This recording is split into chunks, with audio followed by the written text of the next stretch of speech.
Nasrallah Malik साहब, ये 9 मई के वाक़े को तकरीबन एक साल हो चुका है और इस वाक़े ने हमारे मुल्क की जो सियासत है ना उसका पूरा हालत या नक्शा ही बदल के रख दिया है।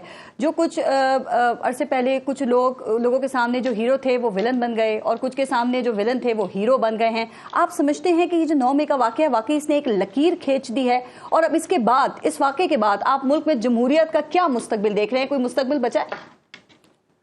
देखिए, मैं समझता हूँ 9 मई के वाक़े ने मुल्क के अंदर जो इंसानी हकूक़ थे उसको भी उसके रास्ते में रुकावट बन गया।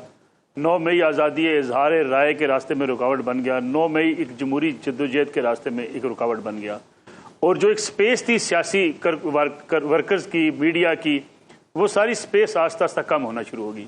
PTI को शायद इस बात का एहसास है या इदराक है या नहीं, उन्होंने जिस किस्म की सियासत का आगाज़ किया था 9 मई से पहले और जो माहौल बनाना शुरू किया गया था वो यहीं पे आकर ख़त्म होना था। आज सिर्फ PTI जो है वो इस जुल्म को बर्दाश्त नहीं कर रही। सोसाइटी के अंदर से अब वो एक प्रोटेस्ट करने का, सोसाइटी के अंदर एहतजाज का, या सोसाइटी के अंदर जो अपनी बात खुलकर कहने का एक माहौल था वो भी आस्ता आस्ता खत्म होता चला गया।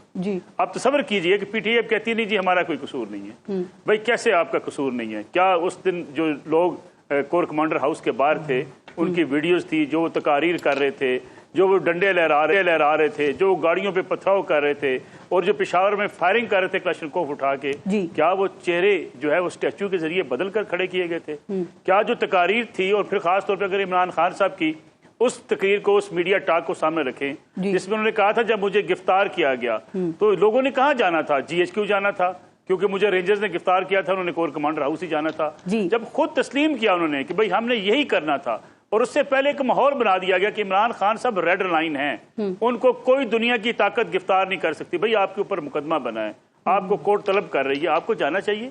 आप जमहूरियत पसंद हैं, आप एक शहरी हैं, आइन और कानून को मानते हैं। ये कौन सा निजाम है, ये कानून है कि आपके जी मैं तो अदालत में पेश होने नहीं जाऊंगा, मैं 15,000 का लश्कर लेके चला जाऊंगा, गाड़ी के ऊपर बैठे होंगे लोग, पथराव कर रहे होंगे और अदालतों में आप पेश नहीं होना चाहेंगे? ये माहौल यहाँ तक बनाया गया कि फिर इतना बड़ा वाकया इस मुल्क के अंदर पेश आया। उसके बाद से तहरीक इंसाफ के ऊपर ठीक है बड़ा क्रैकडाउन हुआ, गिरफ्तारियां हुई, उनके ऊपर कई ज्यादती भी हुई, वो मानना चाहिए। लेकिन इसका आगाज किसने किया?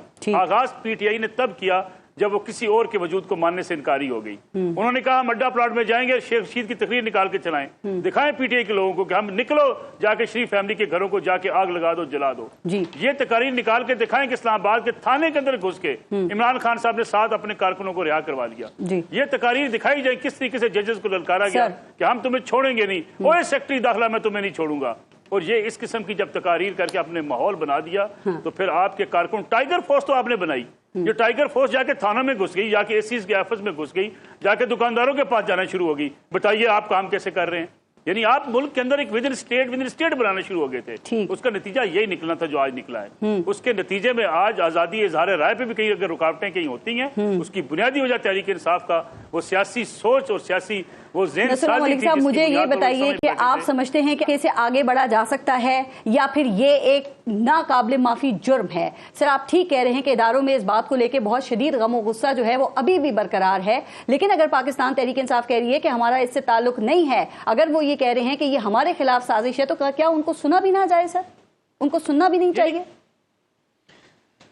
यानी कैसे कहा जा सकता है? अलीमान शेख साहब एक सेकंड, ये मैं नसरुल्लाह मलिक साहब से पूछ रही हूँ जरा। जी फारिस, कैसे कहा जा सकता है साजिश? आपकी तकारीर मौजूद है, आप लोगों को ललकार रहे हैं, चलो कोर कमांडर हाउस चलो, लिबर्टी से लेके कोर कमांडर हाउस तक आपकी तकारीर मौजूद है, सारी वीडियोस मेरे मोबाइल के अंदर भी मौजूद हैं। जब आप खुद उसको ऑन कर रहे थे कि हम वहां पे जाएंगे और फिर आप अंदर जाके फतह के जश्न मना रहे हैं, मुबारक हो हमने कोर कमांडर हाउस फतह कर लिया, उससे आप इनकार कैसे कर सकते हैं? सर आप ठीक कह रहे हैं, लेकिन सर आगे बढ़ना चाहते हैं। सर ये रियासत में जुर्म का तायुन, आर्टिकल लिखा, RBC मुझे मरवाना चाहते हैं, मुझे कत्ल कराना चाहते हैं, यानी आप 2 कदम भी पीछे हटने को तैयार नहीं है। सर आप ठीक कह रहे हैं, लेकिन नसरुल्लाह मलिक साहब रियासत का तायुन उस वक्त करती है जब ट्रायल हो जाता है ना सर। ये 1 साल हो गया, ट्रायल मुकम्मल क्यों नहीं हो पा रहा सर अभी तक?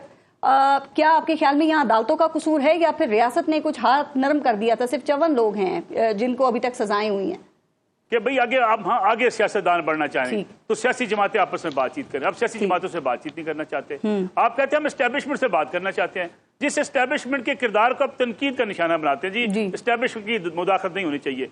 दूसरी तरफ हम एस्टेब्लिशमेंट को तस्लीम करते हैं। देखिए एक तरफ आप कोर हेडक्वार्टर्स में पूरी काबीना लेकर जाते हैं, दूसरी तरफ सोशल मीडिया पर कैंपेन चलाते हैं। ठीक। एक तरफ आप जो है वो टेलीग्राफ में मजमून लिखते हैं, उसके मुंदरजात पढ़ लीजिए आप, सामने कभी ढाका का जिक्र करते हैं, कभी आप बलूचिस्तान का जिक्र करते हैं। कभी दुनिया में कैसे हुआ है कि पाकिस्तान की एक बड़ी सियासी जमात बार खत लिख रही हो और मुल्क के पूरे सिक्योरिटी निजाम के ऊपर सवालात उठा रही हो? इससे आप क्या हासिल क्या करना चाहते हैं?